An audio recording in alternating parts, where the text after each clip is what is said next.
প্রতিদিন যখন সাপের কথা শুনে আতঙ্কে আটকে ওঠে সবাই, তখন সন্দ্বীপের এক কোণে এক লোক দৌড়ে যান সাপের খোঁজে। তার নাম আব্দুল হান্নান, যাকে সবাই হান্নান হুজুর নামে চেনে।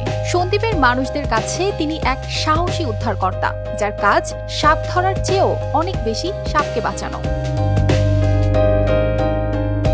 একদিন একটি ফোন কল আসে, কোনো একটি বাড়ির মুরগির খামারে ঢুকে পড়েছে একটি সাপ। মুহূর্তের মধ্যে হান্নান তার মোটরসাইকেল নিয়ে বেরিয়ে পড়েন, হাতে শুধু একটি লোহার দণ্ড। তিনি জানেন সাপকে ধরার চেয়ে গুরুত্বপূর্ণ হলো সাপকে বাঁচানো। সির্ফ ফোঁস ফোঁস আওয়াজ শুনেই তিনি বুঝতে পারেন কোথায় লুকিয়ে আছে বিষধর সাপ। সাপের প্রতি তার অদ্ভুত ভালোবাসা আর সাহস তাকে আলাদা করে দিয়েছে সকলের থেকে।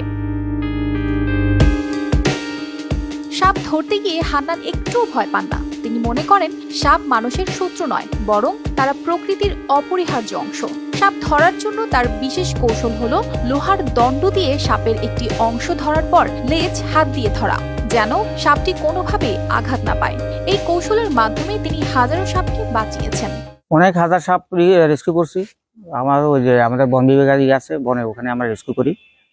মানুষের ঘরে থাকা মানে কি নিশি মানে কি, ওখান থেকে ওরা ভয় কাটিয়ে গেছে। এই কাজের জন্য কোনো পারিশ্রমিক নেন না হান্নান। তিনি নিজে থেকেই ছুটে যান সাপ উদ্ধারের কাজে।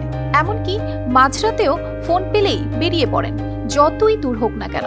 তবে তার এই কাজ শুধু সাপ ধরাতেই সীমাবদ্ধ নয়। হান্নান বিশ্বাস করেন সাপকে সুরক্ষিত জায়গায় ছেড়ে দেওয়া উচিত। তাই প্রতিটি সাপ ধরার পর তিনি সেটিকে সন্দ্বীপের ম্যানগ্রোভ বনে অবমুক্ত।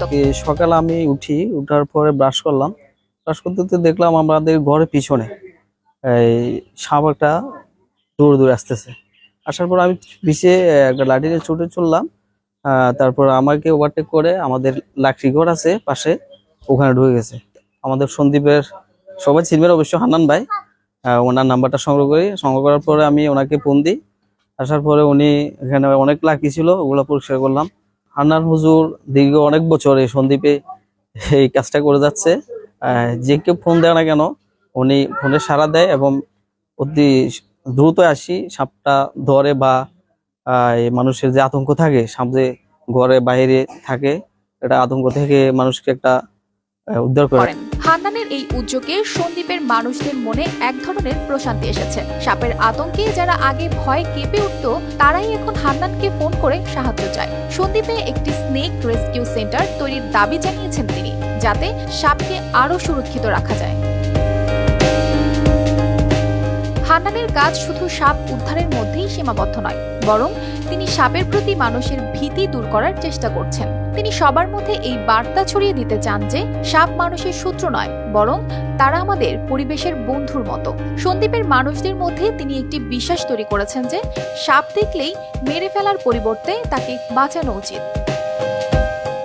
News desk, RTV।